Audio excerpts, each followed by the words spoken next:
Existen objetos de interés histórico, arqueológico o paleontológico que se encuentra en un contexto muy inusual o aparentemente imposible que podría desafiar la cronología de la historia convencional. Esta variedad de objetos, desde anomalías estudiadas por la ciencia convencional hasta para la pseudoarqueología muy lejos de ser convencional, incluso para los objetos que se han demostrado ser engaños o tener explicaciones mundanas. Los críticos argumentan que estos objetos no son engaños, son el resultado de una interpretación errónea, una ilusión, o una creencia errónea de que una cultura particular no podría haber creado un artefacto o tecnología, debido a la falta de conocimiento o de materiales. Los seguidores consideran a los objetos como prueba de que la ciencia convencional está despreciando grandes áreas de conocimiento, ya sea voluntariamente o por ignorancia. Lámparas de Dendera, Egipto. Este extraño descubrimiento sucedió en el templo de la diosa Hathor, aproximadamente a 70 kilómetros de Luxor. En uno de los tantos jeroglíficos hallados en ese complejo funerario se muestra claramente lo que muchos, tratando de explicar acaso lo inexplicable, han llamado como la bombilla de Dendera, puesto que muestran claramente cómo dos egipcios sostienen cada uno una especie de cristal de forma alargada y curva en cuyo interior se despliega una serpiente que sobresale de una flor de loto, que recuerdan a los bombillos o focos eléctricos de la actualidad. Asimismo, el tallo de esta flor parece estar conectada a una caja misteriosa que soporta el peso de un extraño personaje que sostiene un par de afilados cuchillos. Esferas de piedra de Costa Rica. Son un grupo de más de 500 petrósferas ubicadas principalmente en el sur de Costa Rica en la llanura aluvial del delta del río Diquís, confluencia del río Sierpe y el río Grande de Terraba, en la península de Osa y en la isla del Caño. Las esferas son conocidas localmente como las bolas de Costa Rica. Como conjunto se consideran únicas en el mundo por su número, tamaño, perfección, formación de esquemas organizados y abstracción ajena a modelos naturales. Las dimensiones de las esferas oscilan en un rango de los 10 centímetros hasta los 2,57 metros de diámetro y su peso llega a superar las 16 toneladas.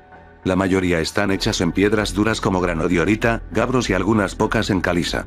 Los arqueólogos, a través de la estratigrafía de su emplazamiento y de otros objetos encontrados en su cercanía, estiman que las piedras fueron ubicadas por los indígenas de la zona entre el 300 a.C. y el 300 después de Cristo, pero el trabajo escultórico aún no ha podido ser datado científicamente. También se han encontrado junto a objetos del tipo cerámica polícroma de Buenos Aires 1500-1000 a.C., y se ha establecido que la zona estuvo habitada al menos desde el 6000 a.C. Se han descubierto 34 sitios arqueológicos, desde el delta del Diquís en el sur, la isla del Caño a 17 kilómetros de la costa, llanuras del Pacífico hasta en Papagayo, Golfo de Nicoya, a 300 kilómetros al norte del delta del río Diquís. Hoy cientos de estas esferas pequeñas se encuentran en colecciones privadas y museos dispersos por el mundo. La esfera o redonditos, Sudáfrica y Ucrania. En las últimas décadas, varios mineros sudafricanos han hallado numerosas esferas metálicas, algunas de las cuales presentan 3 ranuras paralelas alrededor de su ecuador. Pueden dividirse en 2 tipos. Las primeras, de un metal sólido azulado con manchas blancas, y las restantes, huecas y repletas de un material esponjoso blanco. Según Roelf Marx, director del Museo de Klerksdorp, Sudáfrica, en donde se guardan algunas de estas esferas, los objetos parecen artificiales, pero el estrato de roca donde fueron encontradas corresponde a una era en la que no existía forma de vida inteligente. Jamás he visto nada semejante.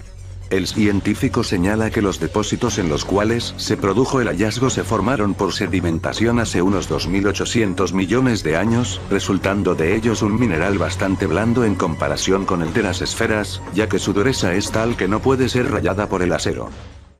Batería de Bagdad.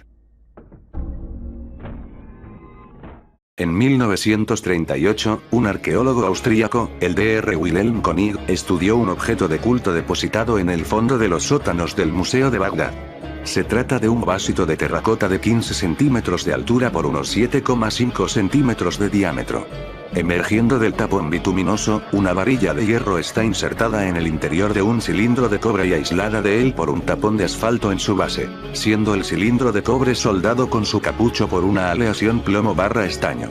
Varias de estas pilas fueron encontradas en las ruinas de Pujut Rabu, ciudad parta, en los alrededores de Bagdad. Los partos, guerreros feroces, dominaron la región entre 250 a.C. y 230 después de Jesucristo. 10 pilas eléctricas más fueron descubiertas más tarde en Ctesifón. El cobre lleva una pátina azul característica de la galvanoplastia con la plata, entonces se piensa que son mucho más antiguas porque se encontraron igualmente vasos de cobre chapados con plata en un sitio sumerio datado por lo menos de 2500 años antes de Jesucristo. Otro ingeniero, se, dio el siguiente paso. Había que encontrar un líquido que estuviera al alcance de los habitantes de Mesopotamia que fuera alcalino. Y se topó con el zumo de uva. En una réplica de la pila Grey colocó una estatua de plata en el interior, pasando luego a activar la corriente, utilizando el zumo de uva como alcalino. La pieza de plata pasó a tener un color dorado en unas 2 horas, no quedaban dudas de que era una pila eléctrica de entre 0,5 y 1,5 voltios, según los experimentadores. Objetos microscópicos de Narada. En los años 1991-1993, unos exploradores de oro del pequeño río Narada, sobre el lado este de las montañas Ural, han encontrado insólitos objetos espirales de metal. El tamaño de estas cosas se extiende de un máximo de 3 centímetros a un mínimo de 0,003 milímetros. Hasta el momento, estos artefactos inexplicables han sido encontrados en varios sitios cerca de los ríos Narada, Kosim, y Balbanyu, y también en los afluentes Visti y Lapkevos, sobre todo en profundidades de entre 3 y 12 metros. Están compuestos de varios metales. Los más grandes son de cobre, mientras que los microscópicos son de tungsteno y de un metal raro denominado molibdeno. El tungsteno tiene un alto peso atómico y es también muy denso, con un punto de fusión de 3.000.000 Actualmente el tungsteno es usado principalmente para el endurecimiento de aceros especiales, y de forma pura para los filamentos de bombillas. El molibdeno también tiene una alta densidad, y un punto de fusión de 2000.000. Este metal también es usado para endurecer aceros, y darles propiedades resistentes a la corrosión, también es usado principalmente para fabricar blindajes en los vehículos militares. Todas las pruebas realizadas hasta el momento dan una edad para los objetos de entre 20.000 y 318.000 años. Si el video te gustó, por favor no te olvides de darle pulgar arriba y compártelo con tus amigos.